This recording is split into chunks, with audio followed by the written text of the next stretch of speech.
Hi, my name is Mrs. McLucky, and I'm the 7th grade geography teacher at Toby Farms.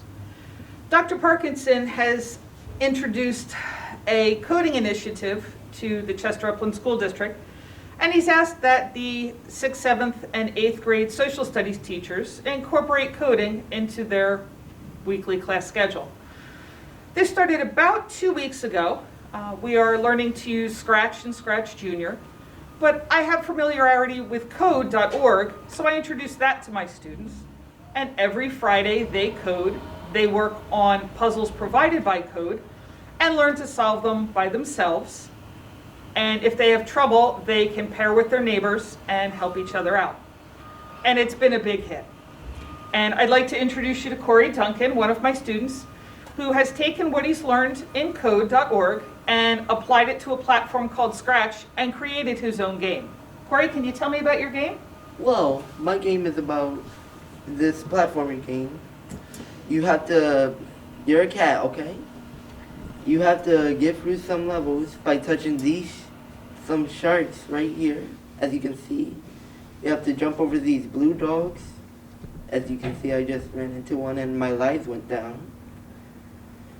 And you see these new platforms? That's because I touched the shark and went to a new level. And if I touch this shark, boom, new level. And this dog is actually moving to the shark and to the box. So, Corey, how long did it take you to create this game? It took like almost 2 weeks. I did it in my free time, sometimes in school, when I had the chance. It was just really hard to make, but I had fun making it. I liked the game myself. Some other people like my game in my class. It's all good. Okay, and Corey, what happens at the end of the game? How do you know if you've won? Well, how you win my game is you gotta make it through all the levels until you get to this final section where you see a dog with a crown on his head, which my teacher thinks is cute with the eyebrows, but he's not supposed to be cute. He's evil. He kidnapped cats, and this is the dog right here. As you can see, if you jump on him, he gets hurt. See the health? But if you get hit by one of the balls, then your health goes down and you get sent back to the platform, to the bottom of the platforms or on top of the platforms. So it's basically hard to beat him if you're not skilled enough at my game. But if you know how to play, then you're good. You can just beat the boss with ease if you played before or anything. And Cody, did you build this game using the skills you learned from code.org? Yes, I did. Code.org helped me learn how to use the boxes in Scratch. I learned how to move my character around and a lot of stuff. Oh. I can't even break it down for anybody if I tried. Corey, can you show us some of the code that you wrote so we can see what it looks like? Yes, I can. As you can see, this is all the code I have written.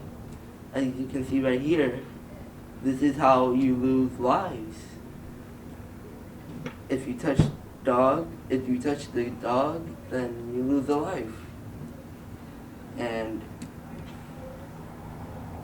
right here is how you're moving, but it's blocked by the wall of code I have that I can pull out,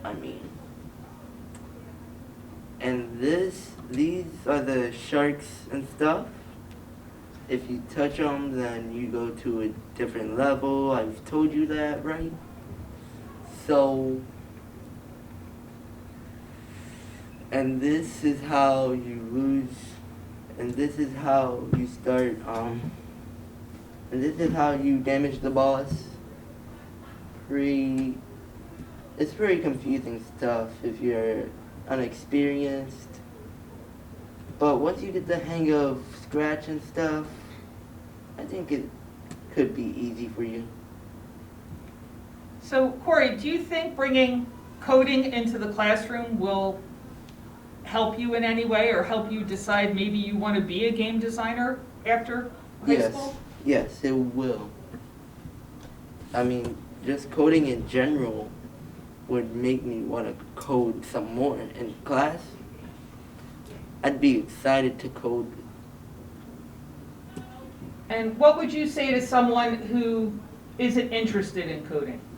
Everybody should try at least something once, right? Absolutely.